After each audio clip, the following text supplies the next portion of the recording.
Welcome to ప్రజా express news బులెటిన్ల ముందుగా headlines. పూంచ్లోని పౌరులు దేవాలయాలను లక్ష్యంగా చేసుకున్న పాకిస్తాన్ అమిత్ షా.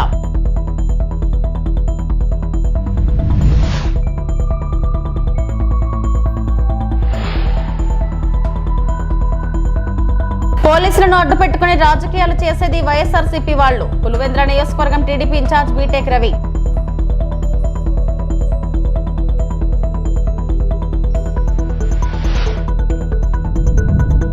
శ్రీకాళహస్తీశ్వర స్వామివారి దేవస్థానానికి విచ్చేసిన హీరో శ్రీకాంత్ కుటుంబ సభ్యులు.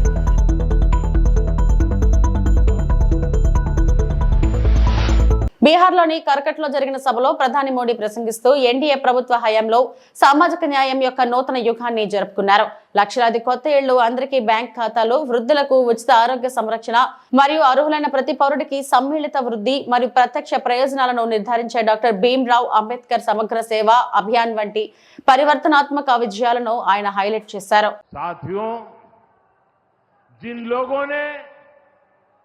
बिहार को सबसे ज्यादा ठगा, जिनके दौर में बिहार के गरीब और वंचित तबके को बिहार छोड़कर जाना पड़ा, आज वही लोग सत्ता पाने के लिए सामाजिक न्याय का झूठ बोल रहे हैं।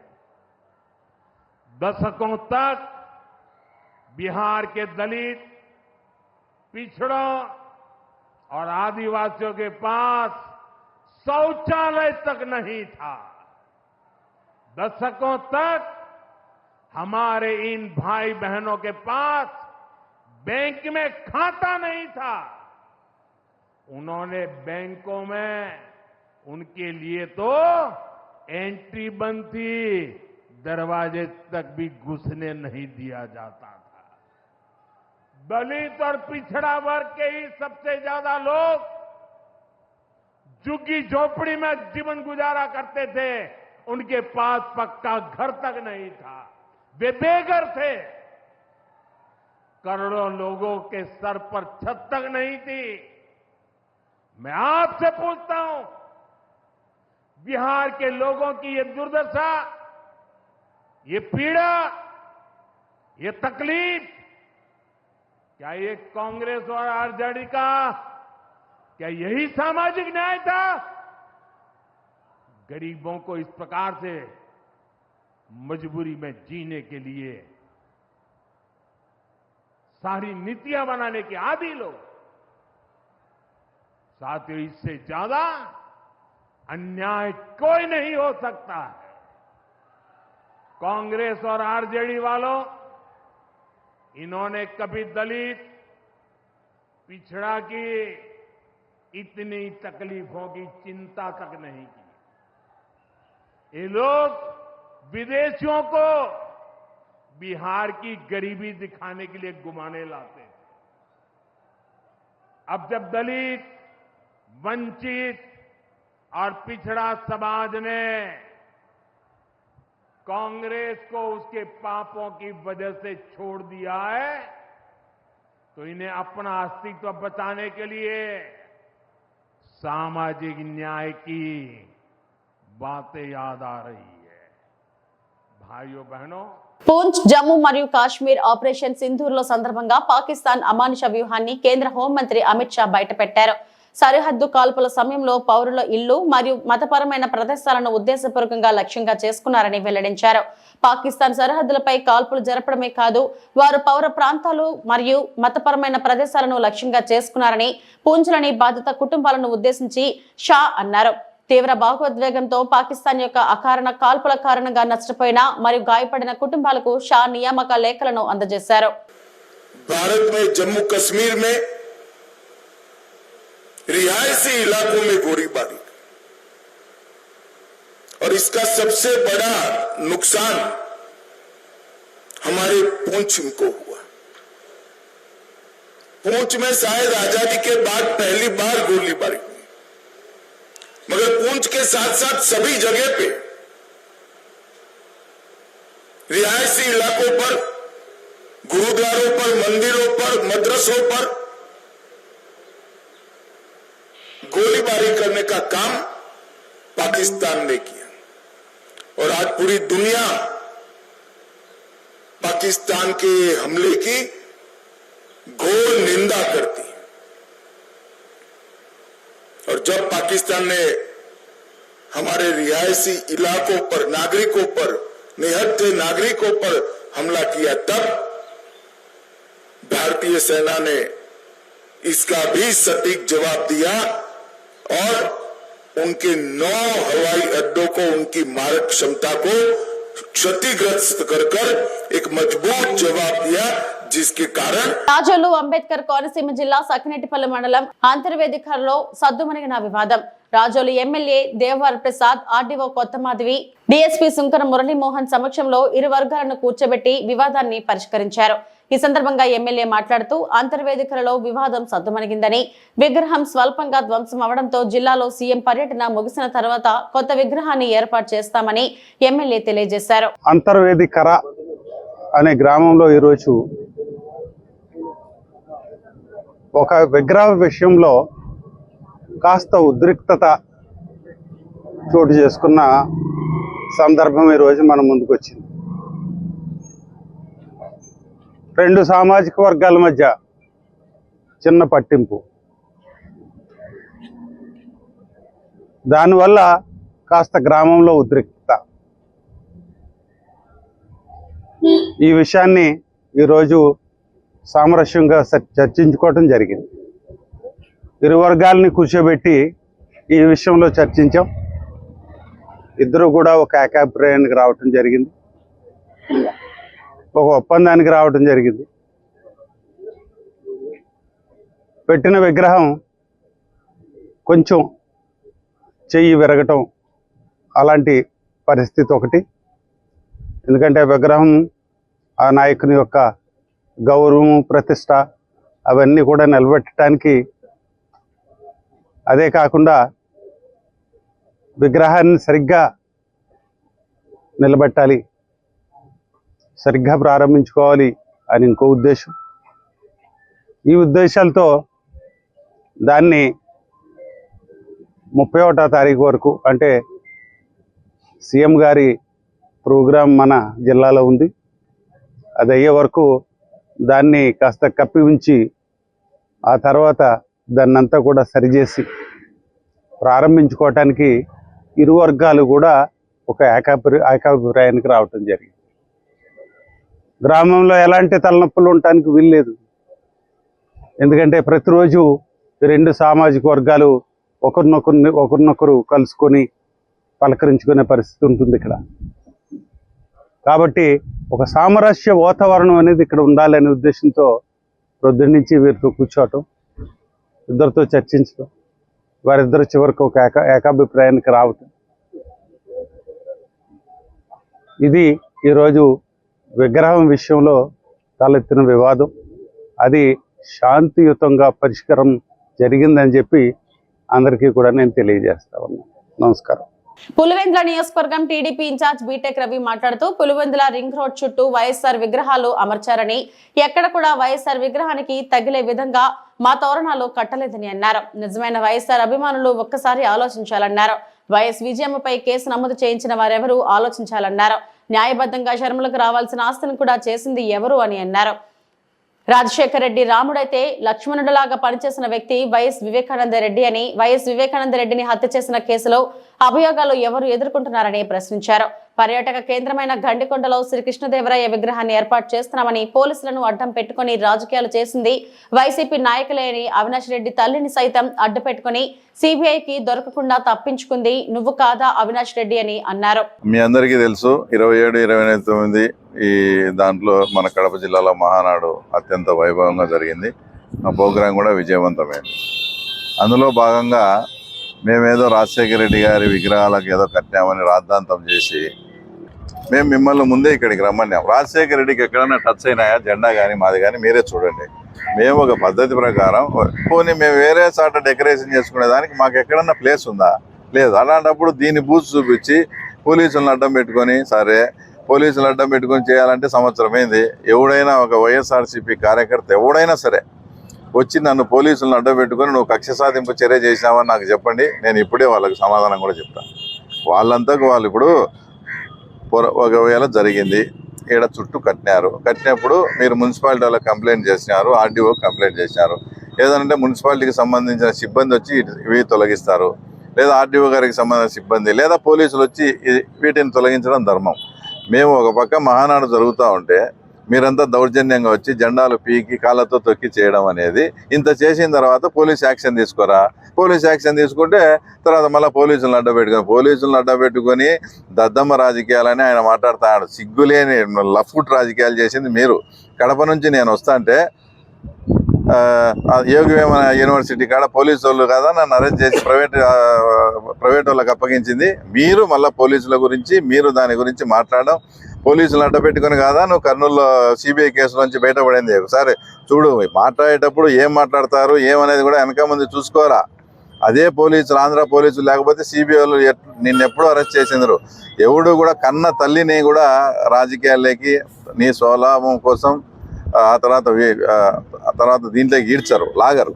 అలాంటిది మీ తల్లిగారు అంటే మాకు అందరికీ కూడా గౌరవం. ఆయన ఎప్పుడు బైబిల్ పెట్టుకొని వేరే విషయాలు కూడా, అలాంటి ఆయనను కూడా లేని జబ్బును సృష్టించి హాస్పిటల్లో పెట్టి ఆంధ్ర పోలీసులను అడ్డపెట్టుకొని తప్పించుకుంది నువ్వు మళ్ళీ పోలీసుల గురించి మాట్లాడడం, ఇంకా దీనికి ఏమనాలో కూడా నాకు అర్థం కావడం లేదు.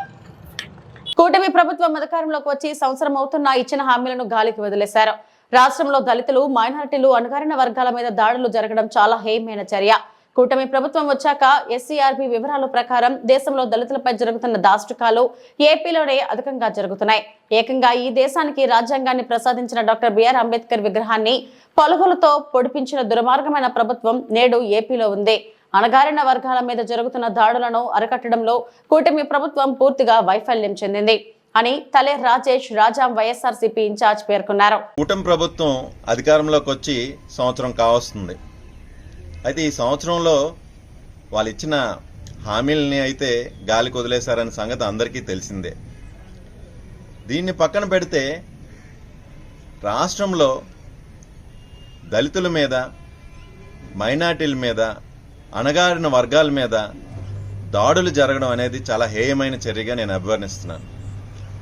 ఈ సంవత్సర కాలంలో ఎన్సీఆర్బీ అనే సంస్థ ఇచ్చిన నివేదికను గమనిస్తే మన దేశంలోనే అత్యధికంగా దళితుల మీద దాడి జరిగింది మన ఆంధ్రప్రదేశ్ అనే ఆ నివేదిక చెప్తుంది.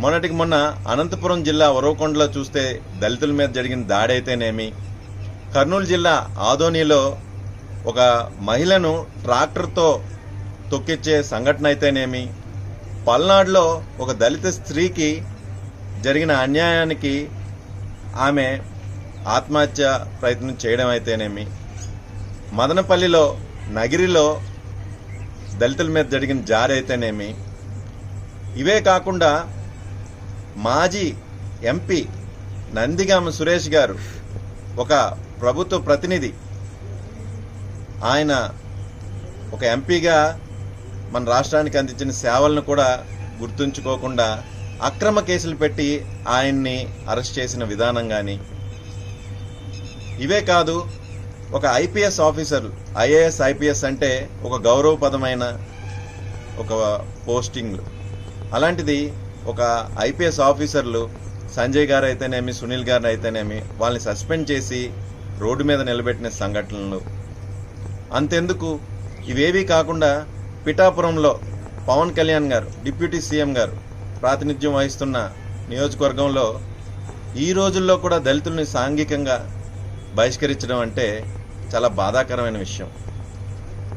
నిన్నటికి నిన్న తెనాలిలో కూడాను ఒక దళిత విద్యార్థిని, అలానే ఒక మైనార్టీ విద్యార్థుల్ని, అణగారిన వర్గాల వాళ్ళని రోడ్డు మీద 3rd డిగ్రీ ప్రయోగించడం దేనికి? ఈ సంస్కృతి మీరు ఏం చెప్పదలుచుకుంటున్నారు అనేది నాకు అర్థం కాలేదు. అయితే ఇలా చూసుకుంటూ ఉంటుంటే అసలు దళితులకి, అణగారిన వర్గాలకి మన రాష్ట్రంలో సెక్యూరిటీ లేదా అని నాకు అడగాలనిపిస్తుంది. ఎందుకంటే ఈరోజు ఇన్ని జిల్లాల్లో ఇంత జరుగుతున్నా సరే ఎవ్వరూ దీని మీద స్పందించట్లేదు. అది ముఖ్యంగా బాధాకరంగా ఉంది. అయితే వీటిని దృష్టిలో పెట్టుకొని ఒక్కసారి రాజ్యాంగం, అంబేద్కర్ గారు చెప్పిన రాజ్యాంగం ప్రకారం కూటమి నేతలు అట్లీస్ట్ అణగారిన వర్గాల వారిని, వాళ్ళ మనోభావాల్ని, వాళ్ళ గౌరవానికి ఎటువంటి భంగం కలిగించకుండా ఈరోజు వాళ్ళని కూడా కలుపుకొని మీరు పరిపాలన సాగించాల్సిన ఆవశ్యకత ఎంతైనా ఉంది. ఈ విషయంలో మీరు విఫలం అవుతున్నారు. దీన్ని ఒకసారి మీరందరూ గుర్తించి రాష్ట్రంలో ఎక్కడెక్కడ అన్యాయం జరుగుతున్నదో బలవంతుల పక్క కాకుండా బలహీనుల పక్కన కూడా నిలబడి వారికి న్యాయం చేకూరుస్తారని ఈ సందర్భంగా తెలియజేసుకుంటూ సెలవు తీసుకుంటాను. గోబెల్స్ కూడా సిగ్గుపడేలా చంద్రబాబు అబద్ధపు మాటలు. నేను గొప్ప నాయకుడిని అని చెప్పుకునే నువ్వు ప్రత్యేక ఆంధ్రప్రదేశ్ రాష్ట్రానికి మొదటి 5 ఏళ్లలో ముఖ్యమంత్రిగా ఉన్నా తలసరి ఆదాయాన్ని ఎందుకు అభివృద్ధి చేయలేకపోయినావు? తెలంగాణ, హైదరాబాద్ పై చంద్రబాబు చేసిన వ్యాఖ్యలను తీవ్రంగా ఖండించిన మాజీ మంత్రి ఎమ్మెల్యే జగదీష్ రెడ్డి. ఈ మధ్యన మళ్ళీ చంద్రబాబు నాయుడు గారి మాటలు వింటుంటే కొన్ని సందర్భాల్లో నవ్వు వస్తుంది, కొన్ని సందర్భాల్లో ఆశ్చర్యం వేస్తుంది. ఎందుకులే పట్టించుకో, ఎందుకు వదిలేద్దాంలేమని చెప్పి అనుకుంటే కూడా కొన్ని సందర్భాల్లో ఎందుకో తప్పకుండా మాట్లాడాల్సిన అవసరం ఉందని అనిపిస్తా ఉంది. చంద్రబాబు నాయుడు వాస్తవానికి ఏది ఊరికనే మాట్లాడాడు, దాని వెనకాల ఏదో ఉంటుంది. తెలంగాణకు సంబంధించి, హైదరాబాద్ అభివృద్ధికి సంబంధించి చంద్రబాబు మాట్లాడే మాటలు చాలా హాస్యాస్పదంగా ఉంటాయి. కానీ దాంట్లో ఏదో మోసపూరితమైన విషయాలు కూడా ఉంటాయి. ఎందుకంటే ఆయన నిన్న మొన్న మాట్లాడింది, మహానాడులో మాట్లాడింది, అసలు అది తెలంగాణకి ఏమాత్రం సంబంధం లేని కార్యక్రమం అక్కడ. కానీ అక్కడ మళ్ళీ నిన్న మాట్లాడుతూ ఇవాళ భారతదేశంలో తెలంగాణ తలసరి ఆదాయం నెంబర్ 1 ఉంది, కానీ దానికి కారణం నేనే అని మాట్లాడడం.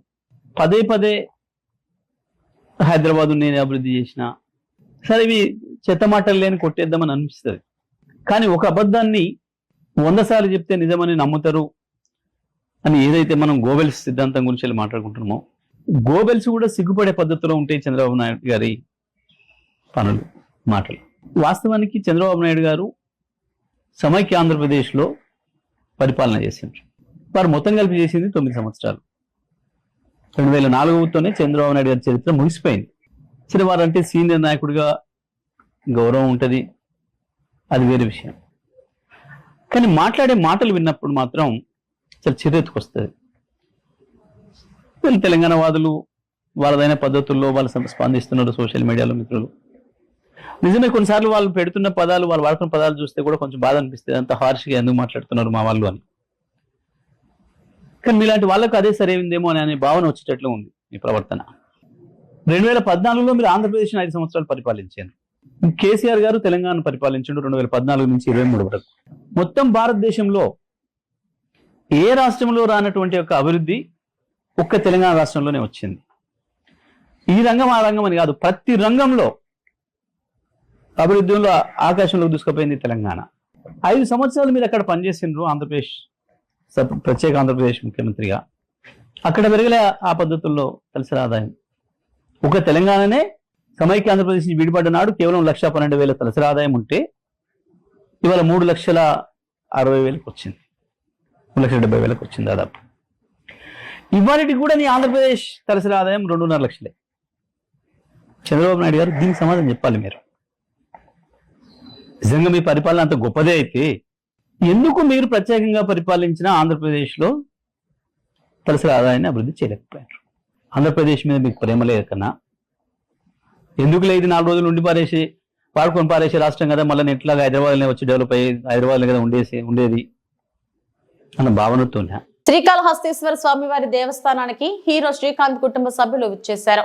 ప్రముఖ పుణ్యక్షేత్రమైన శ్రీకాళహస్తీశ్వర స్వామివారి దేవస్థానానికి ప్రముఖ సినీ నటులు హీరో శ్రీకాంత్ కుటుంబ సభ్యులు విచ్చేశారు. వీరు ముందుగా స్వామివారి 3వ ద్వారం ఎదురుగా ఉన్న శ్రీ రాఘవేంద్ర మఠంలో హోమం కార్యక్రమం నిర్వహించారు. అనంతరం శ్రీకాళహస్తీశ్వర స్వామివారి దర్శనానికి విచ్చేశారు.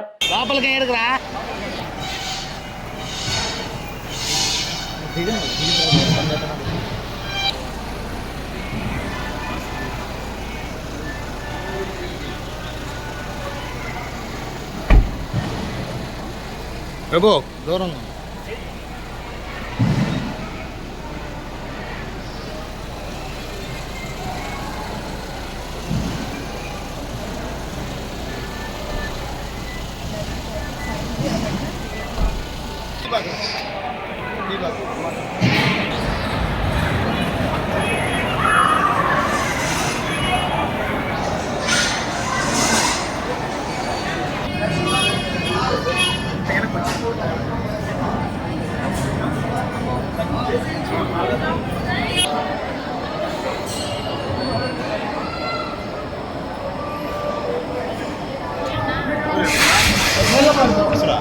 శ్రీకాంత్ ఏ సైడ్ రే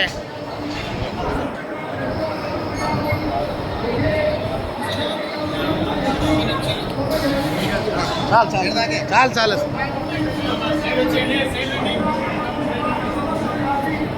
రమ్మా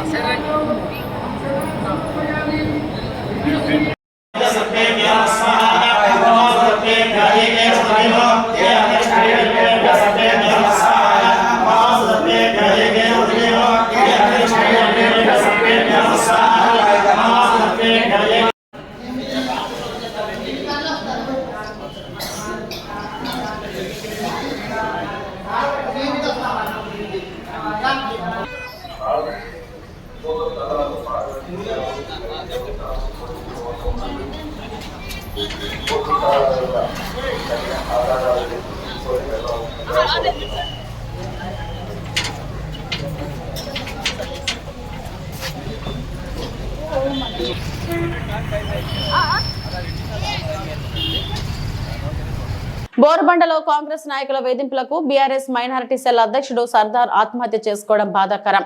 బీఆర్ఎస్ పార్టీలో 10 సంవత్సరాలు అనుభవించి కాంగ్రెస్ వెళ్లిన కార్పొరేటర్ అరాచకాలు పీసీసీ అధ్యక్షుడు గమనించాలి.